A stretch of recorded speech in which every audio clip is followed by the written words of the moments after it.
Hello, I am Aviva Lee, reporting live in Jerusalem from room 552 for Israel 24/6 TV.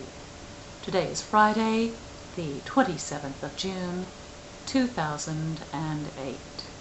And in just a few hours, Shabbat will enter Jerusalem, the eternal capital of the sovereign state of Israel. Welcome to this edition of Fact, Not Commentary. Details about the contest I announced last week will be given at the end of this show. Now, let me give you some refreshing news from this corner of Israel. Some of you may already be aware that Israel has slated a career diplomat, one Mr. Peled, to work in Washington, D.C. as the spokesperson for the Israeli embassy there. I attended a press briefing yesterday at which Mr. Peled spoke.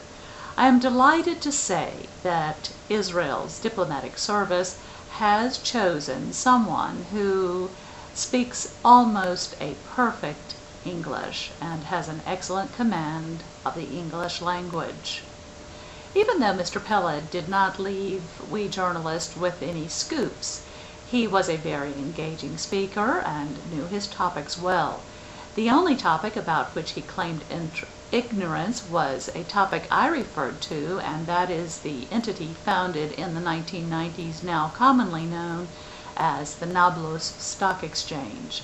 My question went to the heart of the matter concerning transactions on that exchange being possibly used to finance terror. Such is highly likely. And in terms of the strident cry of some politicians, diplomats, and NGOs around the world that if only Israel would prop up the economy of Gaza and the West Bank, that there would be peace from our Arab neighbors, I must ask, what are the profiteers on this 10-year-old Arab stock exchange doing with their profits, even though those profits have dropped significantly since what is commonly known as the Nablus Exchange opened? The world has documentation of individual and collective efforts to assist the growth of individual Arabs and communities of Arabs.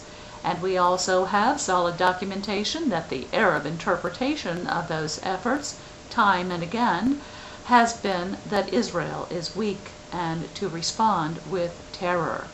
They simply buy more and more weapons and pay more suicide bombers and invest in school books that inculcate their youth to hate Jews and give monetary stipends to the families of bombers who die for Islamic jihad. It is my sincere hope that this will be remembered as the world continues to sit by and watch an Egyptian-brokered calm fall apart. The fact is, dear listener, that in the eyes of Hamas, Islamic Jihad, Hezbollah, Al-Qaeda, and all the other Arab splinter factions of Arab terrorists, that you and I, whether we are a Jew or a Gentile, are no better than dog meat in their eyes. When will the sleeping world wake from its media-induced slumber and be aroused enough to fight terrorism with the same means that the terrorists fight the free world? When? What will it take? How many skyscrapers will have to be plowed into the ground on sovereign American soil? How many subway attacks will the United Kingdom have to weather?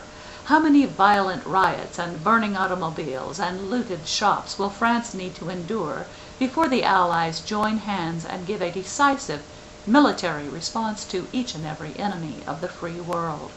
The world sees this week that even though the terrorists are separate entities, that when it comes to killing those who love democracy and freedom, that most all of the terrorists have the same origin.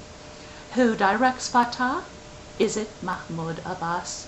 Just yesterday I received an IDF communique concerning the military response of the sovereign state of Israel against more Arab terrorists and more Arab terrorism. During multiple operations from the 18th to the 24th of June, the IDF arrested some 53 wanted Arabs in the Judea, Samaria, and Jordan Valley. Among them were 3 Tanzim terror operatives who were involved in producing explosive devices. And just hours after the statement of the Egyptian-brokered ceasefire or calm as defined by Israel, 3 Israeli civilians were shot and wounded by an Arab terrorist while they were hiking near the Israeli community of Halamish in Judea and Samaria. And the details concerning the overnight joint IDF and ISA activity in the Rafidia neighborhood on the 24th of June, the terrorist Tariq Abu Jali, 24, was targeted and killed.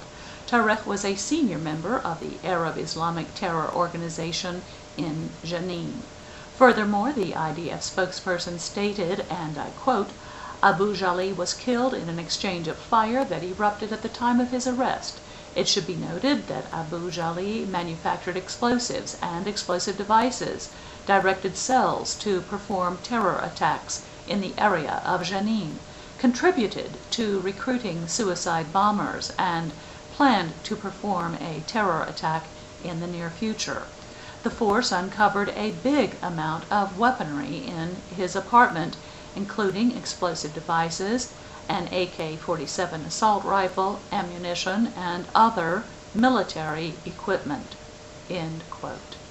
Dear listener, on June 24th, the MSNBC front page article read like this, and I quote, "Militants in the Hamas-controlled Gaza Strip fired at least 2 rockets into southern Israel on Tuesday, breaching a 5-day-old ceasefire.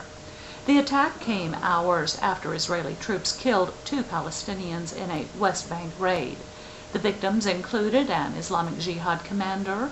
The militant group later claimed responsibility for firing the rockets, saying the attack was intended to avenge the Israeli operation. The West Bank is not formally part of the Gaza Strip, but the Israeli raid could be seen as violating the spirit of the ceasefire." End quote. Would one of the politicians, diplomats, or NGO executives crying for world peace please contact MSNBC editors and ask them to clarify whether or not Hamas or Fatah violated the spirit of the ceasefire when those 3 Israeli civilians were shot, or when missiles were launched into the sovereign state of Israel after the ceasefire was acknowledged? Oh yes, about the contest, please look to the written description on this show's legend. My dinner guest will be the first individual who emails me the answer to the following question. The question is this: which administration of which U.S. president issued directives which killed more American citizens on American soil than terrorists? And that concludes this edition of Fact Not Commentary. I am Aviva Lee, reporting live in Jerusalem from room 552 for Israel 24/6 TV. Thank you, and Shabbat Shalom.